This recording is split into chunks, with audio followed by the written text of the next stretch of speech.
Welcome to Fuse Logic TV. I'm your host, Rob Hislop. Our shows are coming to you from the White Mud Equine Center. We are here for the Alberta Council of Technology's event called Twilight in the Meadows. We'll be interviewing a number of people. Let's get started. And to talk to us a little bit about that and a little bit more about what ABCtech is, we're joined by Diduck. Thanks very much for being here today, Don. Yeah, my pleasure, thank you. You're on the board of directors with ABCtech. That's correct. Perhaps before we get to what this evening is about, you can tell us a little bit about what your organization's about.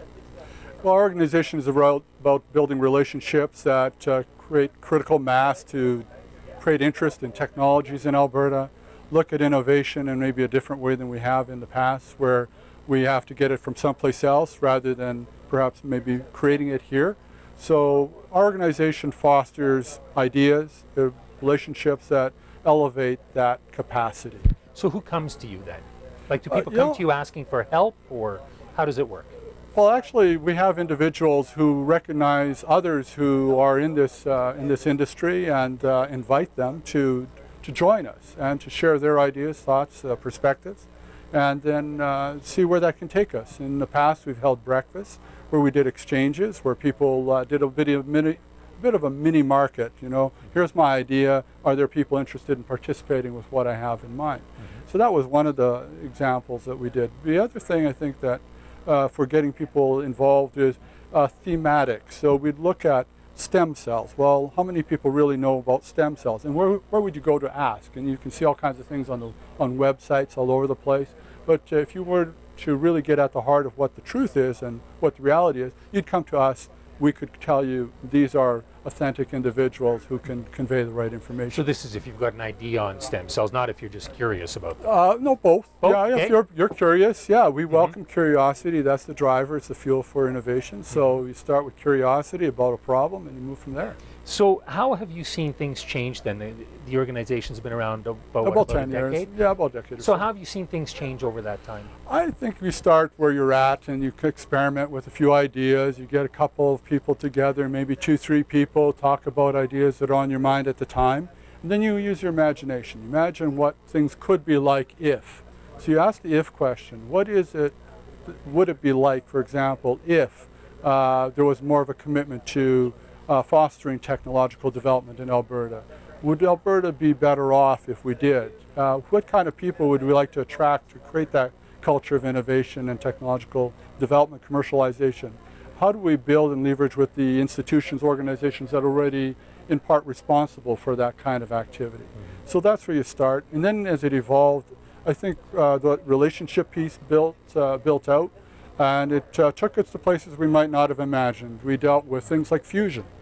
Well, why would we deal with fusion? Well, if we're in an energy province and we classify energy as more than oil, more than coal, more than natural gas, then you kind of step away from that a bit and include things like fusion development, which could be a game changer in the future.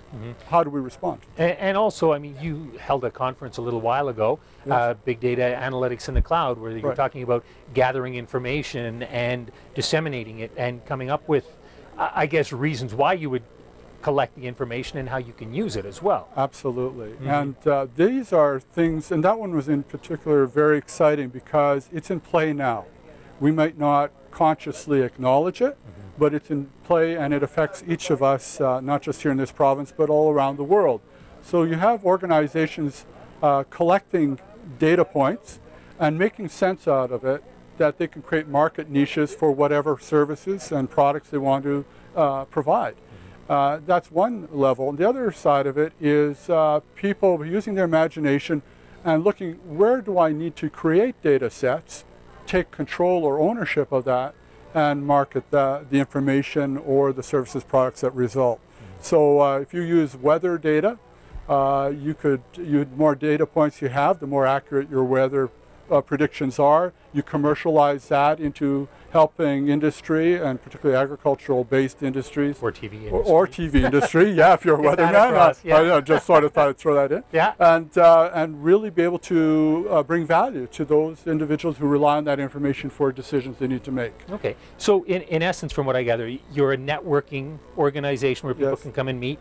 You're also a question answer, I guess, if somebody's got technology and coming to you. You also point people in the right direction as far as I guess, developing their product and meeting industry that might be interested in it, or getting government help, that sort of thing? Yeah, and in part it's about, again, going back to the relationship piece, but then also learning from each other. When you have that relationship, what is it that each of us has to offer? And once we get to know what an individual is about, or their organization, then we can let people know, you know what, talk to this fellow, talk to this gal. They have an answer that's really relevant to what you're looking for, and see where that takes you. Okay. Yeah. Tell us about the evening tonight. This evening is an annual event, usually held at this time of year in a wonderful place, the Equine Center here in the Valley of Edmonton. And what we do is we want to create an informal opportunity for people to come together, share their ideas, see each other again. And sometimes some people don't see each other except at this event. But then other times, and more often than not, people will go away and connect afterwards during the course of the year. Or they might get interested in working with our board or some of the activities that we take on. So somebody's interested in learning more about your group, or perhaps becoming a part of it, what do they have to do? You know, show interest. Show that they're curious, that they have an energy about, and share where their passion is. Some people's passion, again, I relate back to stem cell research. We've had individuals who stepped up, they have no knowledge about that industry, but they were so curious they wanted to be part of solving something that may have touched them from a health side. Maybe not directly as an individual, but people they know and cared about. So we had individuals like that, and it was a cause agent to bring people together.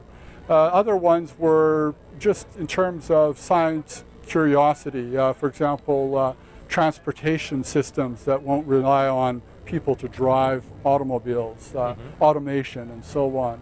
Other ideas would focus on, again, the fusion part. Well, what does that really mean? So people who express the passion, they could freely say, I'm interested in this, or have you thought about this particular idea? This seems right up your alley. If they have something like an invention as well, yeah, is that something? Or? We probably don't focus specifically on inventions as much as what sector that invention would best grow in. Sort of like growing a garden. You know, not all vegetables grow equally well in the same soil. So Right. we'd tell them, okay, we can help foster your idea and create an awareness level, certainly network, and then you're on your own to the degree that you believe in your product to make it something that can be commercialized. Okay, and your website in case people are interested in checking it out? Yeah, abctech.ca. Simple enough. Don, thanks very much for your You're time. welcome.